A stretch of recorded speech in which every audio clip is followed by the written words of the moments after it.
बिस्मिल्लाह अर्रहमान अर्रहीम। घरों के अंदर जो भी ख़वातीन खाना बनाती हैं उनके लिए एक बहुत ही ख़ास पुरतासीर अमल है। अगर वो खाना बनाते हुए ये अमल करें, खाने के ऊपर इस अमल को करके फूंक दें या खाना बनाते वक़्त मुसलसल इसका विर्द करते रहें तो इंशाअल्लाह ताला इसकी खाने वाले को अल्लाह ताला दो नियामतें अता फरमाएगा। नंबर एक, उस शख्स को अल्लाह पाक हदायत अता फरमाएगा, पूरे घर को अल्लाह पाक हदायत और रोशनी अता फरमाएगा, उसे कुरान और सुन्नत की समझ अता फरमाएगा। और दूसरी ये नियामत कि उसके खाने को, उसके लिए अल्लाह पाक उसके तमाम घर वालों को, उसके तमाम खाने वालों को उस खाने से उनके जिस्म को तक़वियत मिलेगी, उनको ताकत मिलेगी। वो खाना उनके लिए ज़रा नुकसान का बायस नहीं होगा बल्कि रुश्द व हदायत, सेहत और तंदुरुस्ती का बायस होगा।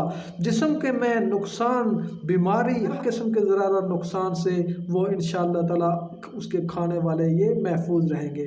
और ये मुख्तसर अमल हर खातून कर सकती है, बहुत ही आसान अमल है। आप रोटी बनाते वक्त, सालन बनाते वक्त, जब भी किचन में जाएँ, चाय बनाएं, जो भी मीठी चीज़ बनाएं तो उसमें आप ये मुख्तसर सा अमल ज़रूर करें। मुख्तसर अमल ये है, इहदिना सिरातल मुस्तकीम।